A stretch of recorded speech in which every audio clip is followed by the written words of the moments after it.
People often speak about empaths as if they arrive in the world carrying some mysterious gift, as if they were born with a supernatural sensitivity that allows them to read emotions and absorb the feelings of everyone around them. And while some people naturally possess greater emotional sensitivity, there is another possibility that receives far less attention because it is less poetic and far more uncomfortable. What if the empath wasn't simply born? What if the empath was trained? Think about childhood for a moment. A child enters the world without a complete understanding of reality. They don't know who they are. They don't know what love is. They don't know the rules of human connection. They discover these things by observing. They study faces. They study tone of voice. They study silence. They study reactions. Children are perhaps the greatest behavioral analysts that exist because their survival depends on it. Now imagine growing up in an environment where emotional conditions constantly shift. Maybe a parent is affectionate one day and distant the next. Maybe anger appears without warning. Maybe tension fills a room even when nobody says a word. Maybe praise comes only when the child behaves correctly, remains quiet, helps others, or avoids causing problems. The child begins adapting. This adaptation is subtle at first. It doesn't feel dramatic. It doesn't announce itself. The child simply starts paying closer attention. They begin noticing changes in posture, changes in facial expression, changes in breathing, changes in energy. They become students of emotional weather patterns. Because for that child, predicting emotional storms becomes extremely important. Most people think hyperawareness is a personality trait. Often it is something else entirely. Often it is survival intelligence. A child in a secure environment learns something very different. They learn that love remains stable. They learn they can make mistakes without losing connection. They learn they can express anger, sadness, excitement, or confusion without risking emotional abandonment. But a child raised in emotional unpredictability learns another lesson altogether. They learn that paying attention to themselves may be dangerous, while paying attention to everyone else may keep them safe. And eventually something fascinating begins to happen. The child becomes extraordinarily skilled at reading other people while becoming increasingly disconnected from themselves. You can see this later in adult life. They walk into a room and immediately feel the emotional atmosphere. They know when somebody is upset before anyone speaks. They sense discomfort hidden beneath smiles. They detect tension that other people completely miss. Others call them intuitive. Others call them emotionally gifted. Others say, "You always understand people." And perhaps they do. But underneath that ability, there may be an old psychological equation operating silently in the background. If I understand everyone around me, I can prevent pain. Because children never think something is wrong with the environment. Children almost always conclude, something is wrong with me and I need to adapt. That is one of the most important ideas in psychology. Children don't question the world. They question themselves. So the empath may develop a strange relationship with love. Love becomes linked with usefulness. Connection becomes linked with emotional labor. Safety becomes linked with self-sacrifice. And here's where things become complicated, because the very skill that once protected them becomes the identity they carry into adulthood. They no longer ask, "What do I feel?"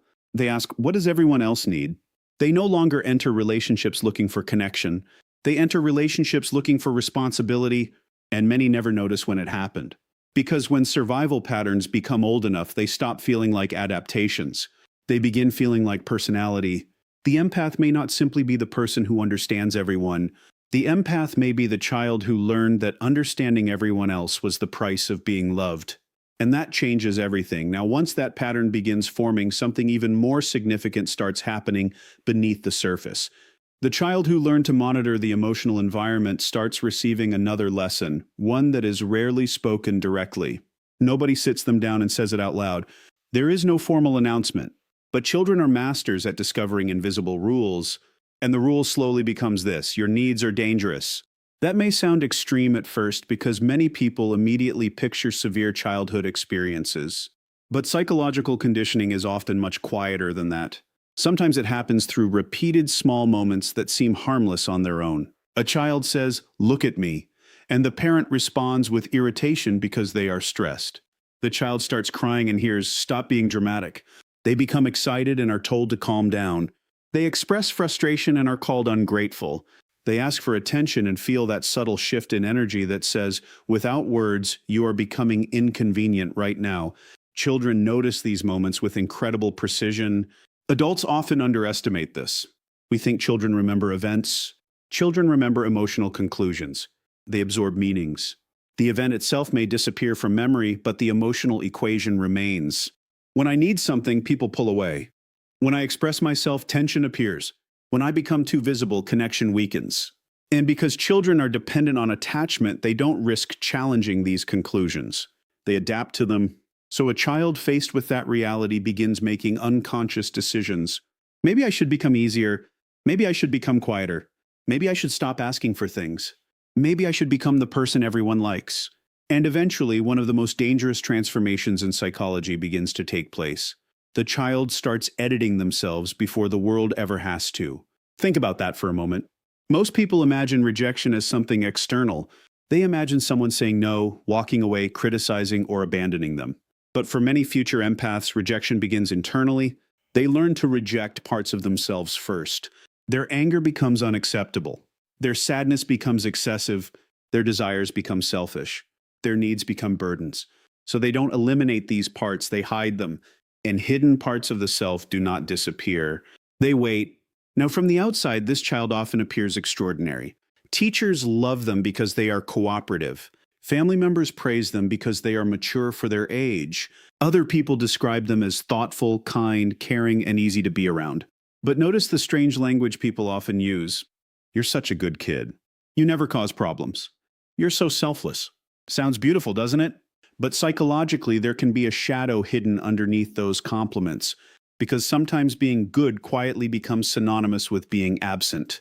The child learns that acceptance arrives most reliably when they take up less emotional space. And years later, they carry this invisible contract into adulthood.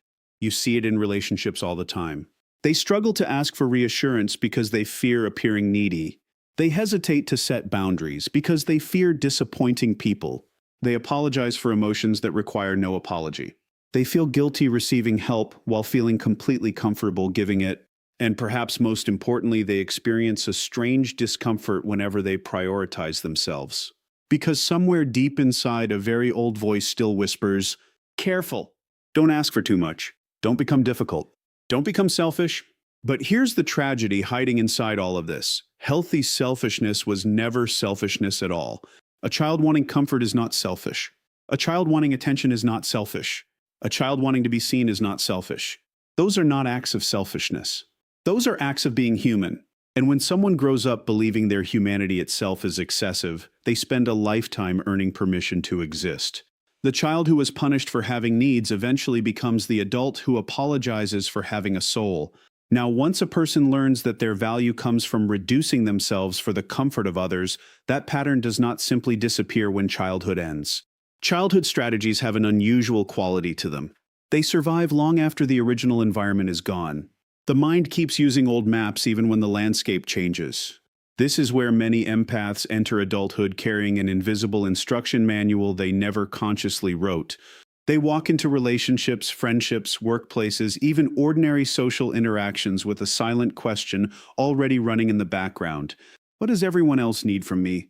Notice the question is not, what do I want? It is not, what do I need? It is not even, what feels healthy for me? The focus immediately moves outward. And at first, society rewards this. That's what makes the pattern so difficult to recognize. People praise individuals who constantly give. They admire self-sacrifice. They celebrate the person who always answers the phone, always helps, always understands, always forgives, always makes room for everyone else's emotions. The empath becomes the safe place. The listener, the healer, the rescuer, the one who somehow understands everybody, and externally this can look like strength. But strength and self-abandonment can sometimes wear the same face, because beneath the surface another process is unfolding. The empath begins developing a strange relationship with responsibility. They start believing they are responsible not only for their own emotional state, but for the emotional state of everyone around them. If someone is upset, they feel they should fix it. If someone becomes distant, they immediately search for what they did wrong. If somebody suffers, they feel guilty for not rescuing them. They begin carrying emotional weight that was never theirs to carry. And eventually relationships stop becoming places of connection and slowly become places of management. Watch what often happens next. The empath repeatedly finds themselves drawn toward emotionally unavailable people, toward avoidant personalities, toward people who are wounded, distant, unpredictable, or difficult to reach. People sometimes ask why this happens. The answer may be simpler than it appears. What feels familiar often feels like love. Think about that. The nervous system is not always searching for happiness. Very often it is searching for recognition. If emotional unpredictability was present in childhood, emotional unpredictability later feels strangely normal. Not because it feels good, but because it feels known. And human beings are deeply attracted to what feels known. So the empath unconsciously enters relationships where they once again become the emotional caretaker. They become highly attuned to small changes in tone, expression, and behavior.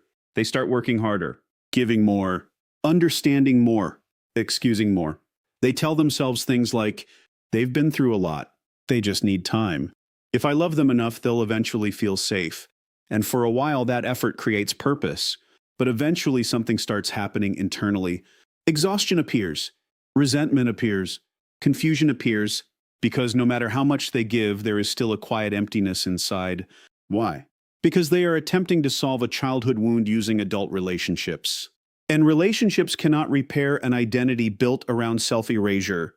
The empath may know exactly what everybody else is feeling at any given moment.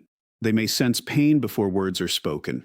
They may understand people with remarkable precision, but there is a painful irony hidden inside all of this. They spent so many years learning the emotional language of everyone else that they never fully learned their own. They can recognize disappointment in another person's eyes from across a room.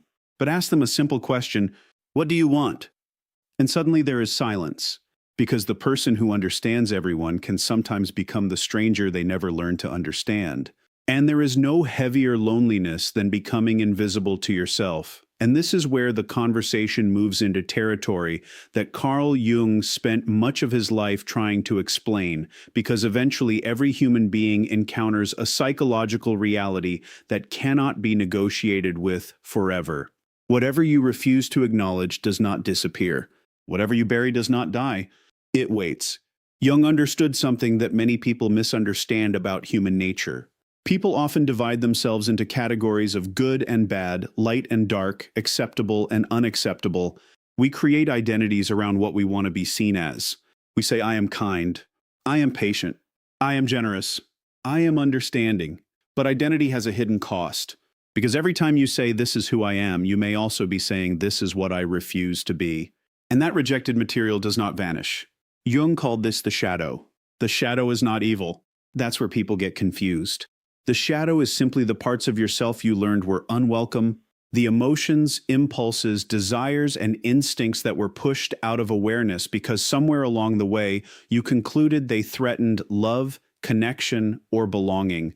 For the empath, this becomes particularly dangerous, because the empath often builds an identity around goodness itself.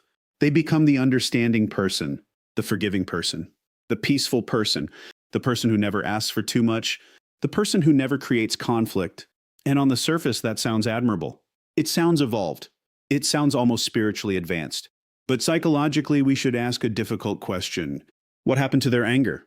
What happened to their ambition? What happened to their selfishness? What happened to the part that says no? Because those parts matter. People hear the word selfishness and immediately imagine narcissism, greed, or cruelty. But healthy selfishness is something entirely different. Healthy selfishness says, I matter too. My limits matter.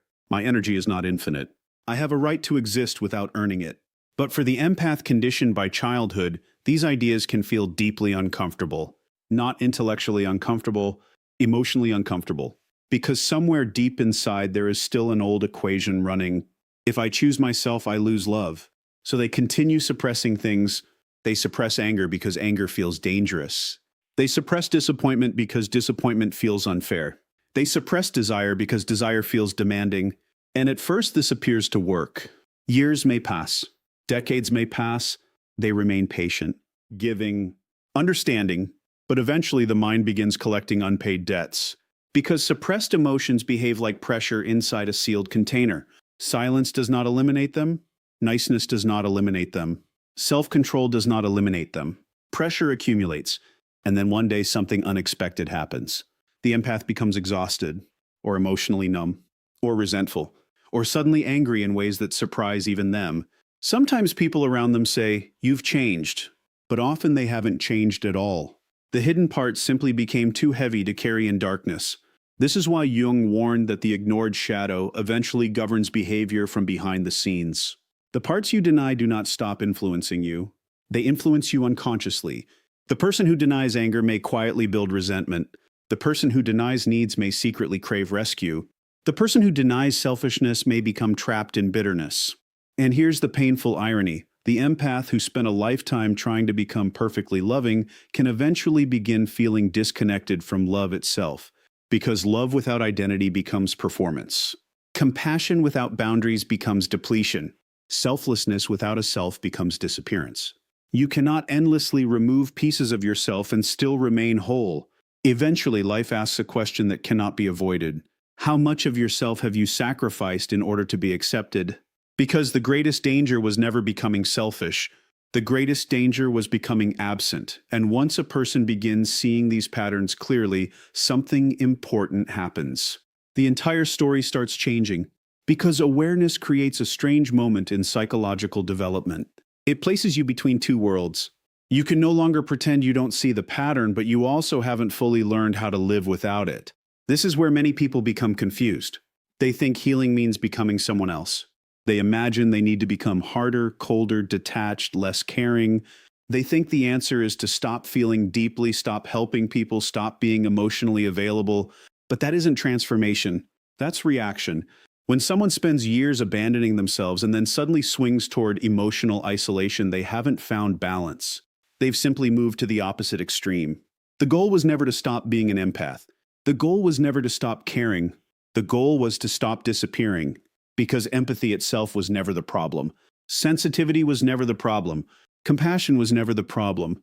The problem was the unconscious belief hidden underneath it all. The belief that your worth depends on becoming necessary to everyone else. Think about how powerful that idea is. If your identity becomes attached to being needed, then something strange begins happening in your relationships. You unconsciously search for people who require your emotional labor because their need for you confirms your value. You become drawn toward fixing, saving, rescuing, understanding, not because you consciously want suffering, but because usefulness starts feeling like love. And many people spend years inside this cycle without realizing what they're actually searching for. They're not searching for connection. They're searching for permission. Permission to feel valuable. Permission to feel wanted. Permission to feel important. But real connection works differently. Real connection does not ask you to disappear so someone else can feel whole. Real connection does not demand self-erasure. Real connection does not require emotional exhaustion as proof of devotion. Because love that costs your identity eventually becomes psychological debt. Now here's where things begin changing. Healing starts with a very uncomfortable experience for the empath, learning to listen inward. And that sounds simple until you actually attempt it. Because when someone has spent years monitoring everyone else's emotional world, silence can feel unfamiliar. For many empaths, asking, "What do I need?" creates confusion at first. Not because they lack needs, because they lost contact with them. It's like spending years learning the language of everyone around you while forgetting your own native tongue. So the process starts slowly. You begin noticing exhaustion instead of overriding it. You begin noticing anger instead of explaining it away. You begin noticing resentment instead of judging it. You begin noticing desire without immediately calling it selfish. And perhaps most importantly, you begin allowing yourself to disappoint people. Now that sounds almost rebellious, doesn't it? Because many empaths carry an unconscious mission to keep peace everywhere they go. But adulthood eventually teaches a difficult truth. If you never disappoint anyone, you are almost certainly betraying yourself somewhere. Boundaries begin feeling less like walls and more like acts of honesty. Saying no stops feeling cruel. Rest stops feeling undeserved. Asking for help stops feeling like weakness. And something unexpected starts happening. The energy once spent managing everyone else slowly returns home. For the first time, the empath begins existing as a person rather than a function. Not a healer, not a rescuer, not a caretaker, a person. Whole human beings are not defined by endless giving. They are defined by integration, by allowing every part of themselves a place at the table. The compassionate parts, the angry parts, the ambitious parts, the vulnerable parts, even the selfish parts. Because healing was never about becoming less loving. It was about finally including yourself in the love you give away so freely. The moment an empath stops asking, "Who needs me?" and begins asking, "Who am I?" A life of survival quietly ends and a life of truth finally begins.